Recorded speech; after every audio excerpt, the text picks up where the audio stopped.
everybody. Good evening. Hello, hola. I don't need a mic. I'm really loud. Yeah, I'm really loud. I am Annais Martinez. Today I'm gonna teach you guys about watersheds. Okay, you guys are probably like, what's a watershed? Promise you're gonna learn what a watershed is. So yeah, this is my first time in Connecticut, up north, up here. I'm from Allentown, Pennsylvania, which is about an hour away from Philly. So yeah, I'm excited. So a little bit about myself. Again, I'm from PA, so up on the top left, Allentown, Pennsylvania. We have about 127,000 people residing there, but it feels like we have so much more, millions of people, because we got everybody from New York that comes down. We're in New York metropolitan. That just means we got everybody from everywhere, from Philly, from New York, from the Poconos, everyone comes down. If you could see on the left corner, that is a red-tailed hawk that I took on binoculars. So I love to go birding. I love to look at birds. I love to take walks. I love to hike. I like to just be outside. Even if it's a little chillier, I like to be outside and look for birds because of migration. And then on the right side, that's me in Puerto Rico. I am Puerto Rican. Soy Boricua. So that's me in Puerto Rico, in Salinas. That's where my dad's from. I was born here in the United States, in Pennsylvania. Yeah.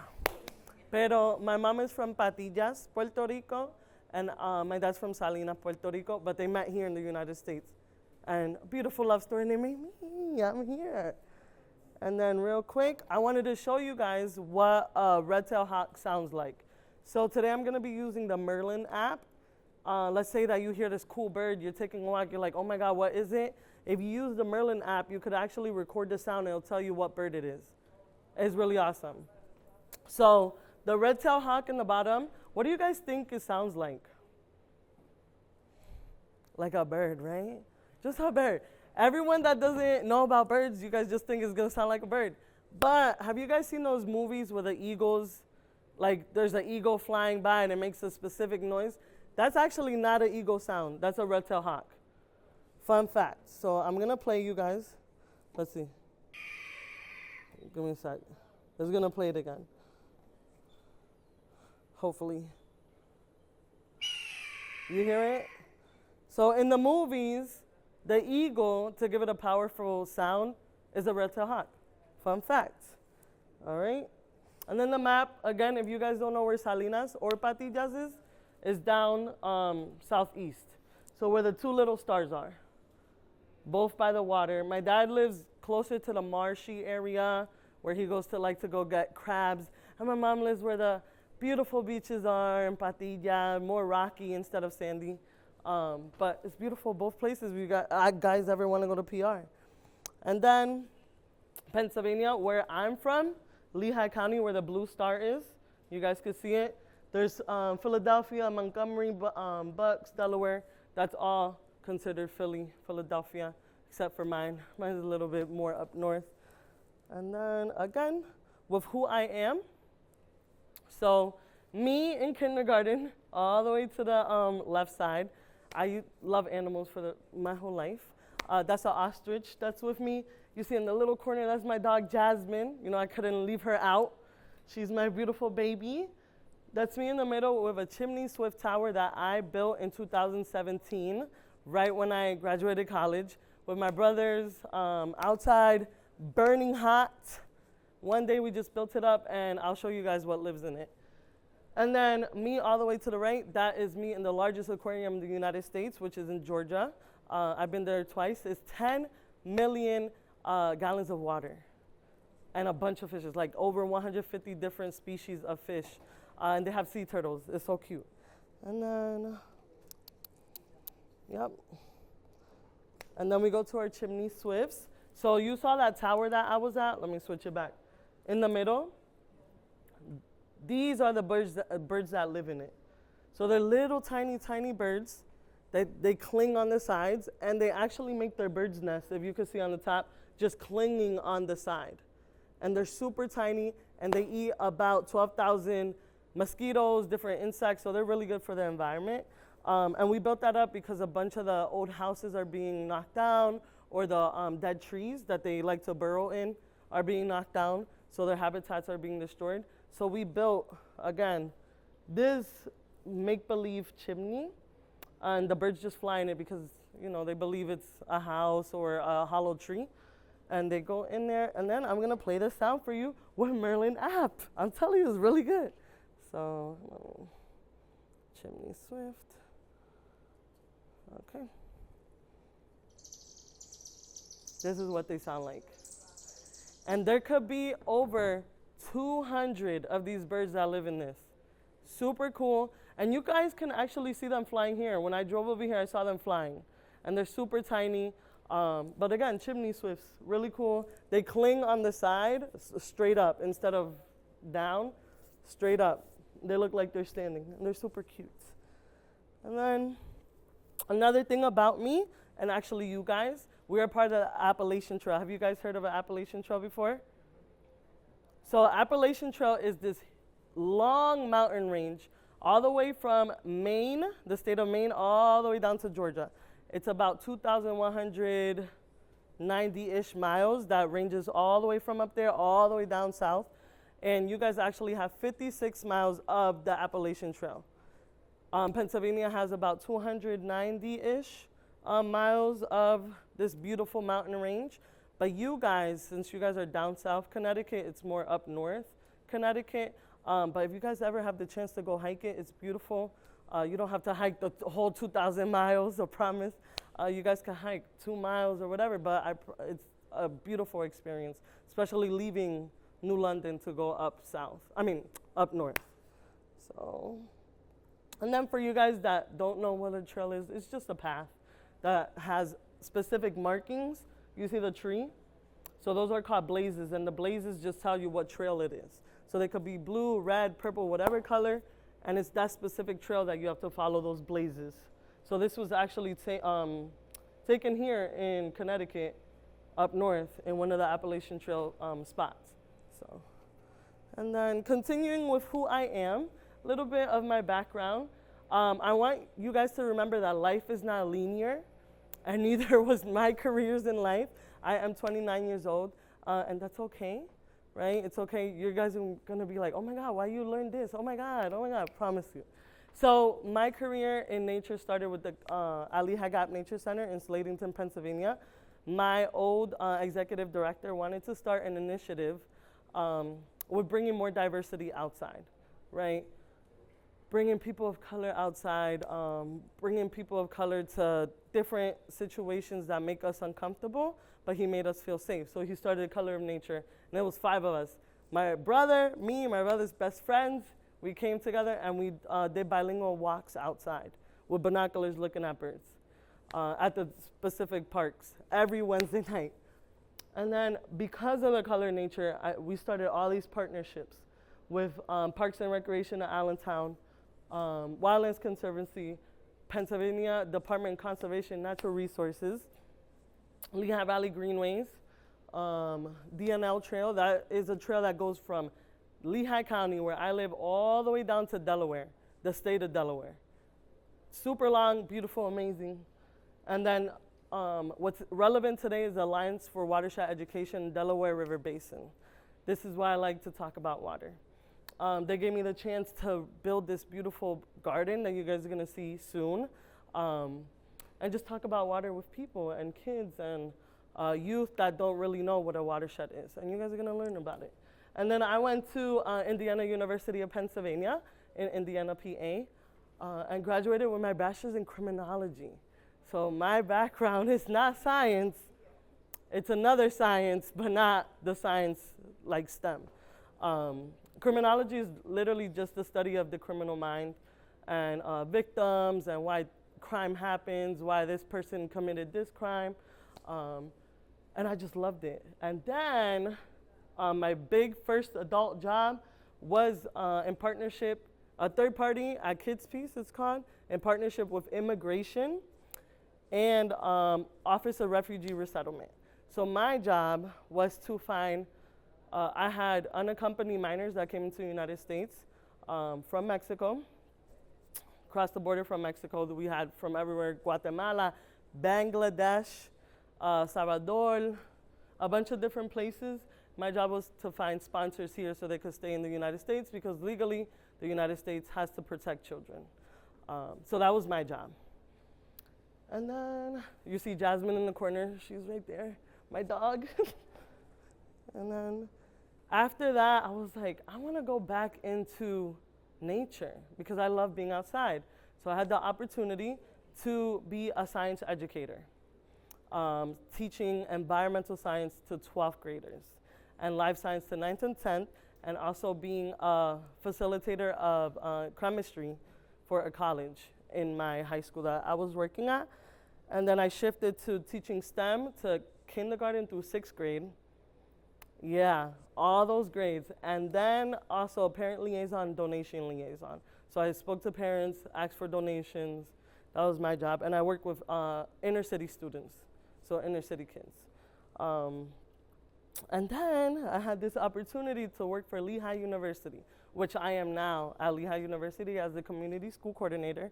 So my job is to, how do I say, provide students, family, and community members with their basic needs. So if they need help with utilities, I try to find different funding partners to help them pay utilities. If they need clothing, I run a clothing closet. If they need mental health services, I run a mental health services. If they need food, I have a food pantry. And if I don't have it, I reach out to other community partners. They'll have it, and then the families go there. And also, I deal a lot with homelessness, especially in my students. Especially the families, that don't have the means to be able to buy a house or even pay for their apartment, that are displaced from the city that I work at. And I am now, again, the co-chair of alumni engagement of the Alliance for Watershed Education. So all these years passed, and they still remember me, and they're like, do you want to be co-chair? And I was like, yeah. So my job right now with Alliance for Watershed Education is to continue to talk to all the alumni that came all the way from 2017 until now, and make sure that they're still out there in nature doing programming.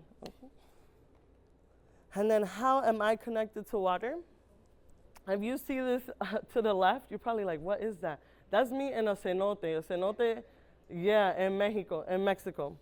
And it's literally limestone, which is the stone on top that just drops because of weather patterns, or because it's just so heavy that it's grinded down, that it just drops, and it makes this beautiful hole where there's water and different creatures and cave systems. And that's me with my cousin and some woman from Australia that we met in Mexico. It was beautiful.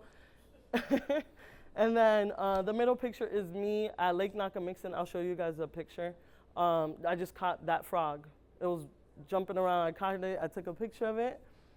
And then the last picture to the right is a tiny, tiny little toad that I caught just walking. And I was like, oh, it's a little, literally that tiny. It doesn't grow anymore. It was beautiful. And then just a little background on the cenotes. That's what it looks like inside. So imagine the ground above, it just goes down. And then is at the Yucatan Peninsula, which is the Gulf of Mexico. That's where you could find a bunch. I went to Tulum and got to experience that with the locals there. It was beautiful, amazing. And then Lake Nakamixon, it's in Pennsylvania, Bucks County, right outside of Philly. And it's a reservoir. That just means it's man-made. Like somebody made this to collect water with a dam. And it's just now, nature took it over. There's birds, there's eagles that fly there, beautiful spaces. And it's free to go there. It's just Pennsylvania State Park. All right, now shifting the gear to water, right? Do you guys know what H2O is? What is H2O?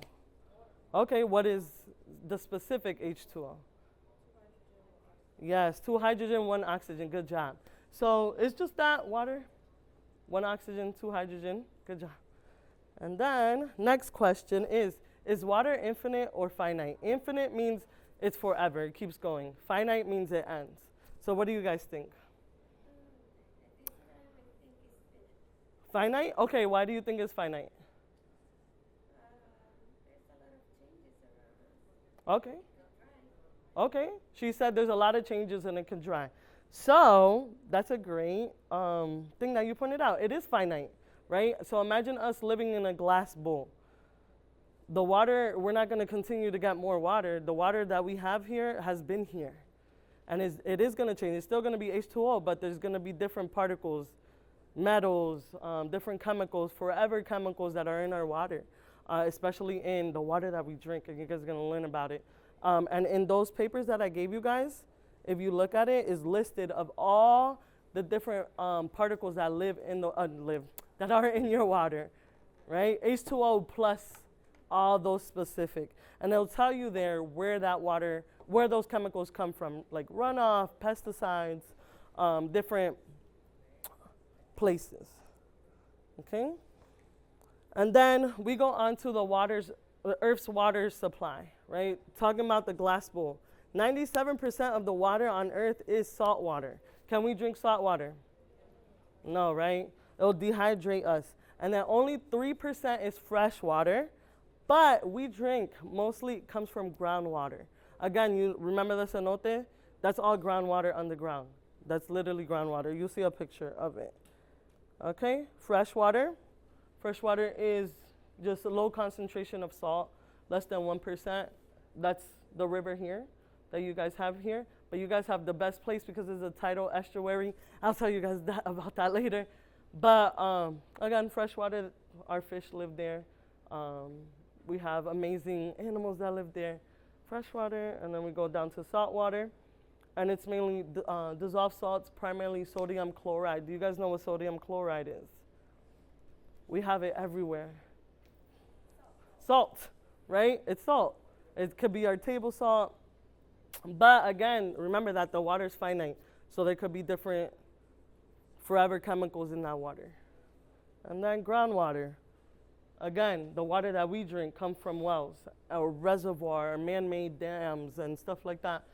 Groundwater is on the bottom that you guys could see there. It's just between soil particles and rocks.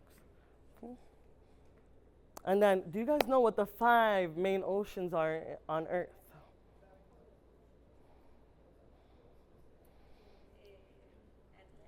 Okay, Atlantic, Pacific, Indian. Yeah, baby.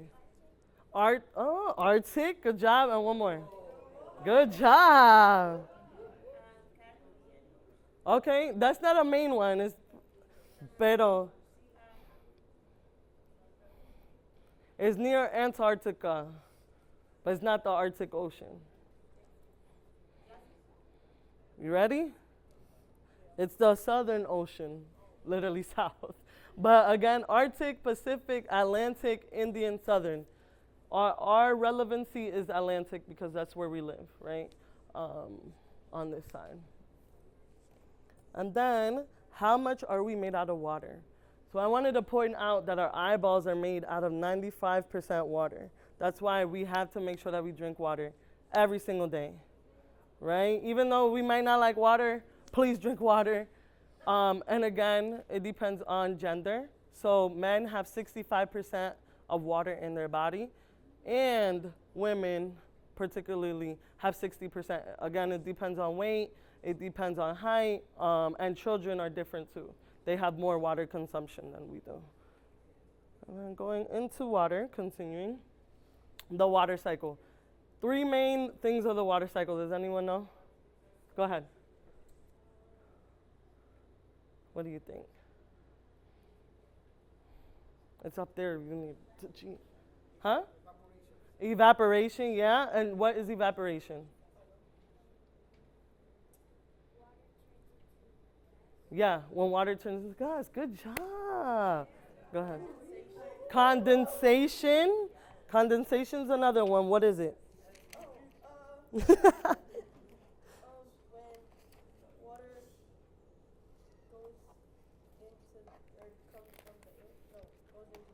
Okay, water goes into the air. And then the last thing, what is it? 3 main ones of the water cycle. Lluvia, right? Rain, snow, hail, sleet.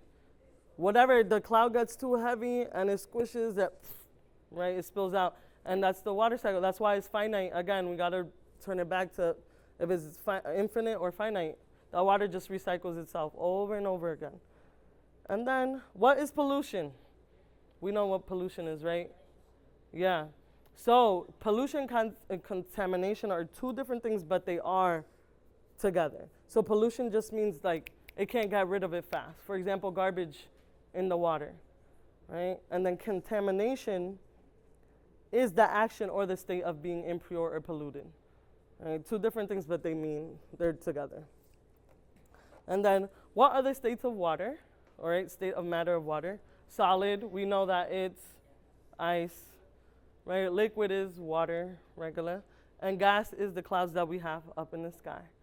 Right? Again, condensation, evaporation, precipitation. And then now, shifting. I just want to give you a little background on water. What is a watershed? What do you guys think is a watershed? Do you guys know? I have an example of it right here. Two different examples, right? A mountainous range that drains into a body of water. That's what a watershed is. And this is just Allentown, for example. One of our students made this, showing you a cityscape of a watershed. And I'll show you guys in a little bit. But it's literally a mountainous range that just drains to a body of water. For example, a shower, right? Analogy. If you turn on the water, it hits the curtain, it hits the walls, it hits everywhere, right? And then it drains into the drainage hole. That's a watershed. Think about it like that. Just whatever rain comes down hits all the land and goes into the body of water. And that's what a watershed is. And again, just an illustration, everything comes down to the water. So imagine now thinking about it, the garbage, the pesticides, our gasoline that might spill out of the car crashes when they happen, right? Everything, when it rains, it's like a refresh of the land. So it just goes down to the body of water. And you guys have a beautiful river here. Imagine all that garbage going to that water and affecting all the animals. And your river goes to the ocean. It's literally right there. Salt water, fresh water, right here as one. And it's, again, drainage hole. Goes down to a body of water. And then just a little bit of human impact.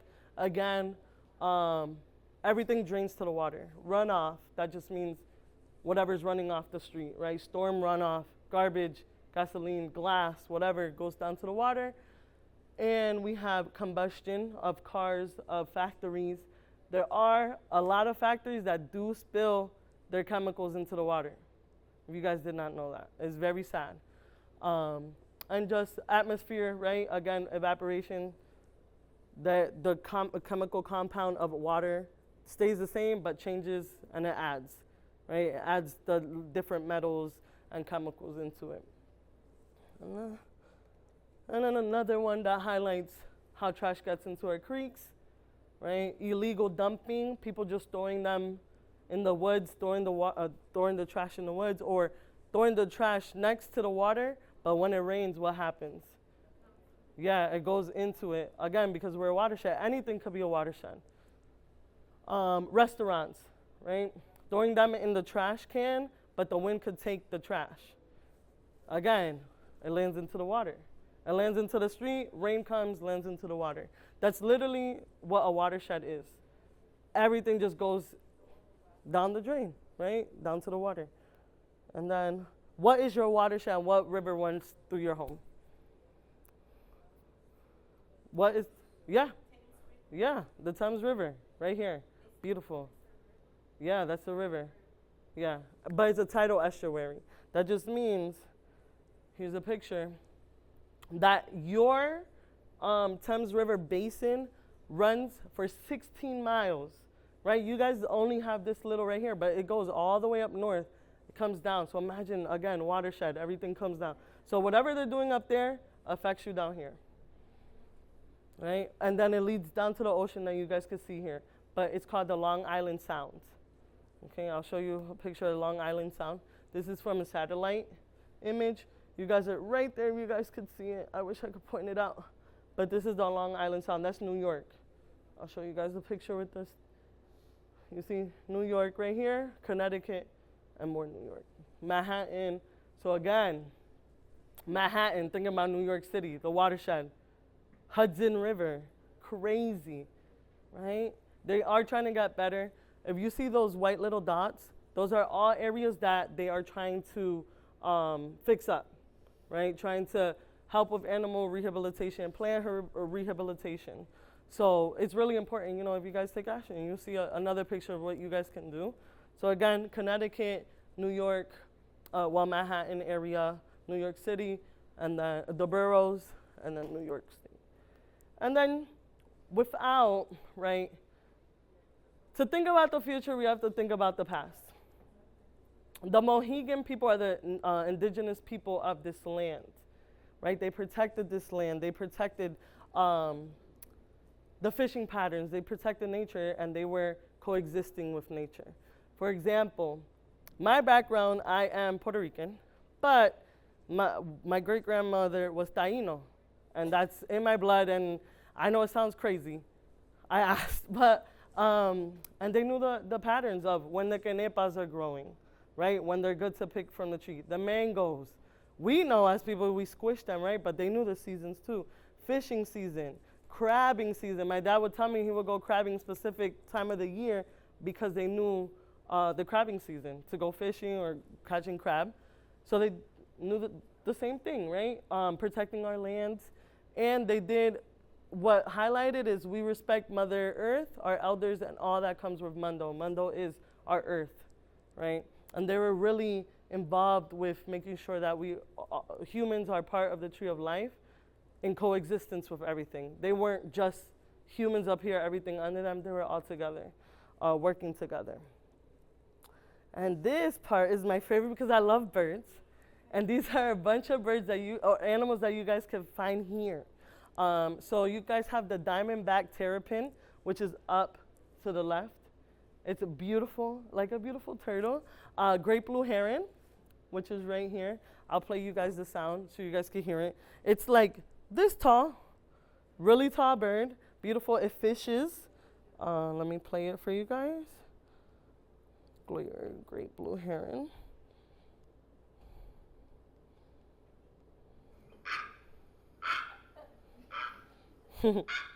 So that's a great blue heron. Again, this tall, standing up, and it fishes. Keep that in mind. We have Belter kingfisher. It fishes, it eats fish and little bugs that live in the water. So let me play that for you guys.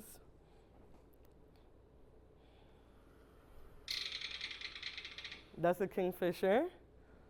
We have green heron on top. Green heron. They are beautiful birds, I'm telling you. That's a green heron.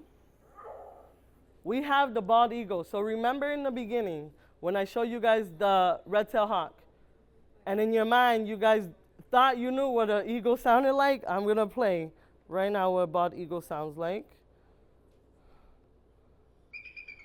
That's what an eagle sounds like. You would never think, because of the powerful sounds that the movie, adopted from the red-tailed hawk. That's what a bald eagle sounds like. Then we have the red-winged blackbird, and these are really beautiful and amazing animals. They build their nest in cattail, which are plants that live in your watershed. And then red-winged blackbird. This one has a distinct sound. Winged blackbird.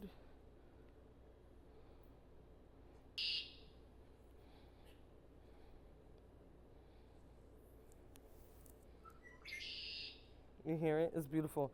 You guys could probably see them everywhere around here. And then we have the North American beaver. North American beaver are something that is called keystone.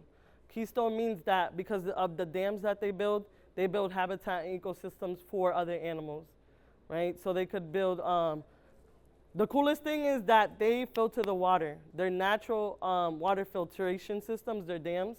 So because they hold it up, the water seeps through the little holes of the soil and the trees and the sticks that they put there. And natural water filtration system. So again, they're keystone species. That just means they build ecosystems for other creatures that live in the water, ducks, little macroinvertebrates, little tiny creatures that live in there. So yeah. So now we're gonna have some fun. Can I get a helper? Helper, helper, helper. Come on. So again, watershed. Can someone tell me what a watershed is? Yeah, so, yep. So everything, this is the land, drains to a body of water. That's what a watershed is. So we have pollution, Kool-Aid, right? Kool-Aid. So you could just sprinkle it on top. Here, let me open it. So just sprinkle it like right here. But make sure it's leaning this way, okay? Yeah. So the pollution, yeah.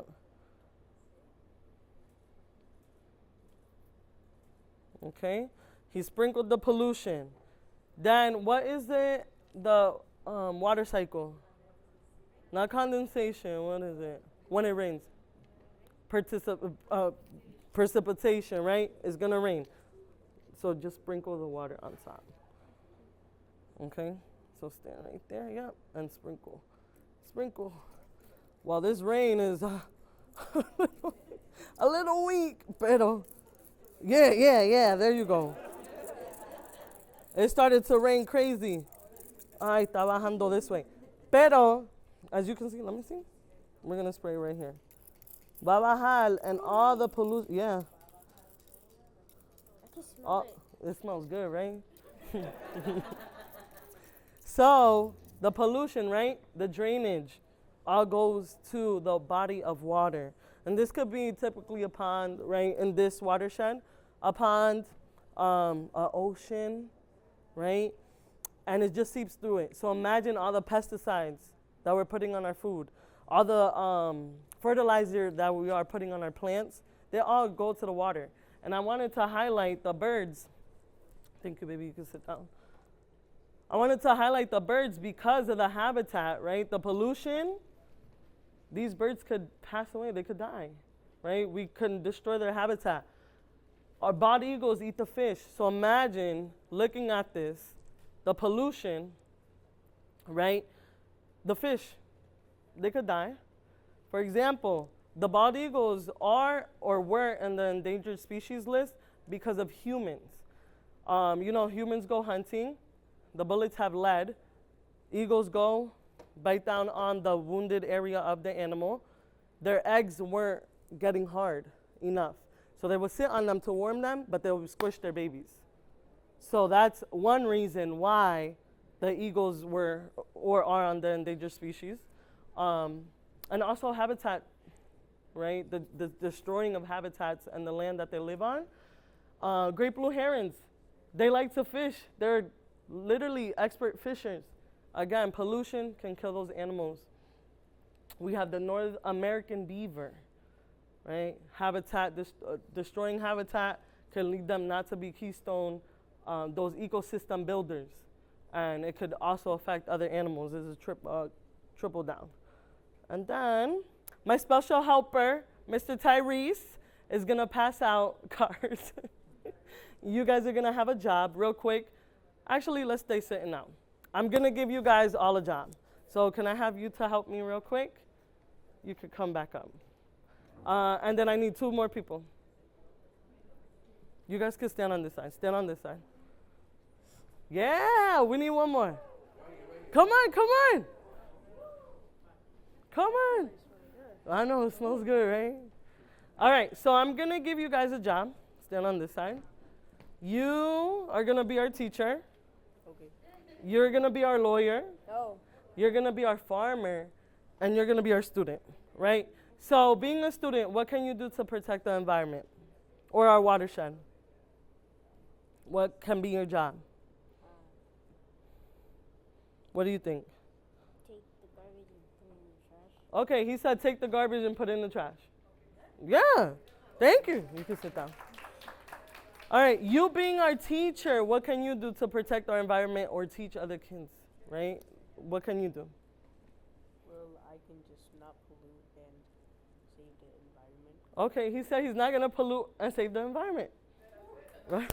Period. Thank you. All right. You being the lawyer, Okay. what can you do? I can help help get like the jails and the people to not pollute as much. Okay, so she took it, my background, criminology, right? She said, take it to the jails, right, to protect, right, not to pollute anymore. The trash, put it correctly, recycle correctly. So period. Thank you. All right, and our farmer, what can you do to protect our environment? Feed the animals. She said feed the animals. Thank you. Thank you. Okay. Now going into our drinking water. So again, that document that I gave you guys, the paper, has everything that's in your water. Right? So we could see, here, let me go. We could see that you guys have fluoride. I want to compare and contrast. You guys have fluoride in your water, we have fluoride in our water. You guys could see the difference between population. So you guys in the metropolitan area have 274,000 people, right? We, in our metropolitan area, have 793,000 people. But thinking about it, right, we have the same things in our water. So everything comes from soil runoff, or they're just naturally there in our water. But fluoride is added to make our teeth stronger, right? We could find fluoride in our toothpaste, in our mouthwash. And then I wanted to show you guys, going back, this is a picture of where your water comes from. So Lake Canomac Reservoir, that's a dam that your water comes from. That's a reservoir, again, man-made. The dam stops the water. That's where your water comes from. And going back, fluoride, chloride, we have nitrate, barium, and again, it's on that paper. You guys could keep this paper. And then, why is it important to take care of your water supply? Yes. Yeah, because we need water to survive, right? Again, talking about our bodies, we have so much water in our bodies that make up everything in our body. So we do need water. I wanted to add your water treatment plant, where it's at, the address and the phone number.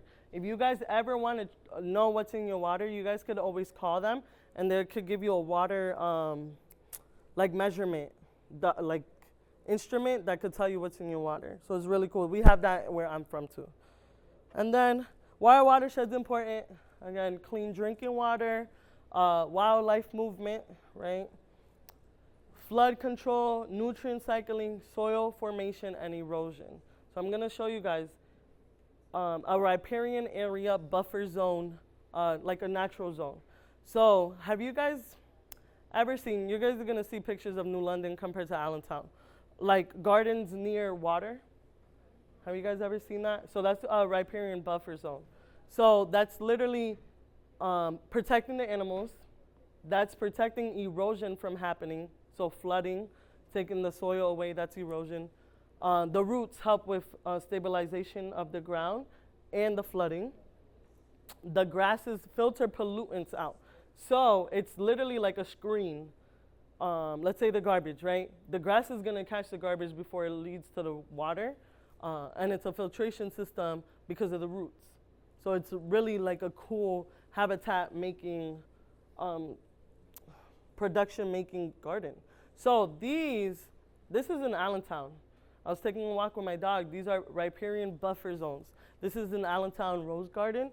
And you guys could see on the sides of the water, it's just overgrown grasses and plants and trees, but that's protecting the water from being polluted. And in each and every single park in Allentown, we have about 12. Our park system is huge, has riparian buffers. That's protecting the water from being contaminated because we have so much people living in Allentown. But during the winter, we cut it down to make sure like we manage it, and then during the spring they allow it to grow. and then they'll cut it down maybe mid-summer, and it'll grow again. So this just happened maybe like 2 weeks ago. I was taking a walk, and yeah, by a river, right there. So that is New London. So do you guys see the difference between Allentown and New London? Right? That you guys don't have a lot of greenery by the water. And again, that riparian buffer zone. I wish I could go back. Can you go back for me? So imagine it green like that. And then can you go back? I'm so sorry. And New London, again. Right? And thinking about it, what can we do? You can go ahead. You guys can go to Mitchell College and study marine biology, right? Or environmental education. Project Oceanology is right across the water. Yes, and if you guys are ever interested on working on the water or measuring water or working with habitat rehabilitation, that place is amazing. And they allow you to have financial assistance if you guys ever need it. So I would check it out. It's right across the water. Environmental law, right? Studying how can we protect our environment by making laws or policies to protect, for example, the industrialization of factories. They dump a bunch of stuff in the water. But how can we, making laws? UConn, University of Connecticut, I know has an amazing marine biology program that they don't only study animals, but they also study what's happening under the water, groundwater, and the mixing of fresh and salt water.